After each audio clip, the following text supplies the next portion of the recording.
morning students, this is Namita Basnotra and I've come up again with a new video for you. Let's begin. The first thing we should know is what is a factor. So the factor is a number that divides another number exactly and without leaving a remainder.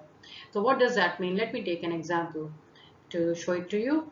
So here, like in this example, if you see that the number is 68 and I am dividing it by 2. Here 2 is a divisor.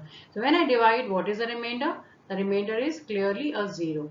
So we can say that 2 is a factor of 68. Right? Easy. But then we're taking another question. I want to show it to you that if we take another question in which we are trying to divide 16 by 3, right? In this, what is happening? When we divide, we get a remainder which is 1. So whenever you get a remainder which is not a 0, that means that number is, that divisor is not a factor of the number that we are dividing with. So here the divisor 3 is not a factor. So let me just write here, divisor 3 is not a factor of 16. Fine, understood? Do you know that factors and times table also have a relation with each other? So now factors are best explained by using multiplication table, and you have learned these multiplication table in your primary classes. So here for you I am taking one example of table of 5, and in that one multiplication fact that I am taking is 5 4s is equal to 20.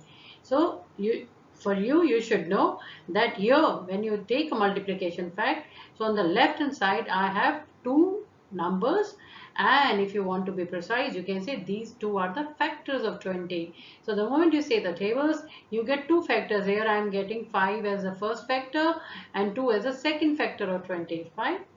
So that's very interesting. Now some of you may be thinking, how is divisor different from a factor? Well, a good question. Now when you divide and a divisor, it divides a number, like here we have 68 and the divisor is 2, and we are going to divide it, and when it divides a number completely and gives us a remainder as 0, then that divisor is a factor. And you may have a divisor which may give some other remainder, not 0. So that divisor is not a factor. So this is one first difference. So which divisor is a factor? Which has the remainder or which gives a remainder as a 0. Now another thing is that factor is one of the two or more numbers that divides a given number without a remainder. So that means that here we have found 2 as our one number which is dividing 68 and there is no remainder, it's a factor. But the factor, there can be more numbers also which are the factors of 68. So now my question to you is, can you find another factor of 68? So now I'm going to teach you how you can find factors of a number mentally. So that's very simple. For example, you have to write some factors of 12 and you want to do it mentally. So you just have to think that which are the tables, which are the numbers in whose table 12 comes. For example, 12 comes in the table of, think, it comes in the table of 2. Yes, you're right. So it comes in the table of 2. So that means 2 is a factor. Then again you think 12 also comes in the table of 3. 3 4s are 12. So 3 is also a factor. And when you say table of 4, because you're saying 3 4s are 12, so 4 is also a factor. 12 also comes in the table of 6. 6 2s are 12. So 6 is also a factor. And then 1 is a factor of all the numbers and 12 comes in its own table. So this is how, without even writing anywhere, and if you remember the tables, they're going to help you that with the factors, and you can quickly guess at least one or two factors or some factors of a number with the help of your multiplication tables. Easy.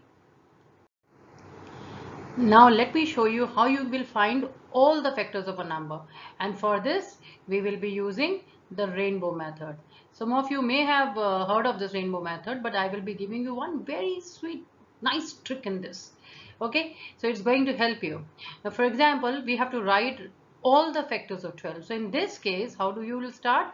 You will start saying the table of 12 from 1. Okay, and see that whether 12 comes in that table or not. So we will be clearly writing 1 here and 12 we'll leave some gap and write 12 there. So let me just show you here. So I'll write here 1 and then I'll write 12 here, over here, right? So because I know that 1 into 12 is 12. Then the second number after 1 in the counting comes 2. So I will be writing 2. So my second factor will be 2 because 2 6 is 12. So that means 2 is also a factor of 12 and 6 is also a factor of 12. So what will I do? So my I will write 2 here. The 2 is my another factor of 12, and I'll leave some gap, and on the right hand side I'll mark a comma and write there 6. Okay, and the most beautiful thing in this rainbow method is now you don't have to bother about any factors. Let me change the color. About any factors between 6 and 12. That is the advantage of having a rainbow method. So now in this, now 6 and 12, now there is no need so that means now we are only left with the factors in between 2 and 6. So we will take the other number, that is the next number after 2. So the next number after 2 is 3. So 3 4s are 12. So 3 is also a factor and 4 is also a factor. So this is the beauty of rainbow method. So let me take one more question of rainbow method. You will understand that how it is easy. For example, I have to write the factors of 25. Okay, so the first one will be, okay, let me write here. So first one will be 1 and 25, right? Or because you're writing 1 on the left, one factor on the left and second factor on the right. The second one will be factors of 25. So 25 doesn't come in the table of 2. So the next number is 2. So that means 2 is not a factor of 25. I'll think of 3. No, it doesn't come in the table of 3. Then comes the table of 4. No, it doesn't come. The table of 5. Yes, it comes. So 5 5's is 25. You know that, no? 5 5's I can write 5 once. But to show you the step, can you see 5 5's is coming here? So that means there is no other number between 5 and 25 now. You don't have to worry because you've already come to 5 into 5 here. So this is how the rainbow method keeps bringing the number closer to from the right hand side to a number on the left hand side. So rainbow method is really nice. Okay. So children, I'm sure that now you know what are factors, and I'm sure you will be able to write factors, some factors by using tables, some factors or all the factors by using rainbow method. But it's very important to know the properties of factors. So if let's discuss some of the properties of factors over here. So the first property of the factor is that 1 is a factor of every number. So the first property is 1 is a factor of every number. The second property of the factor is that every number is a factor of itself. Yes. Third number, that every factor of a number is an exact divisor of that number. So we have done this. I've shown you with examples. And the next property is that every factor is less than or equal to a given number. So every factor, if you want to find the factor of 12, then its factors will not be more than 12, right? The factors will be less than 12 or the number itself, that is 12. And then the last one is that the number of factors of a given number are finite. That means that factors will be limited.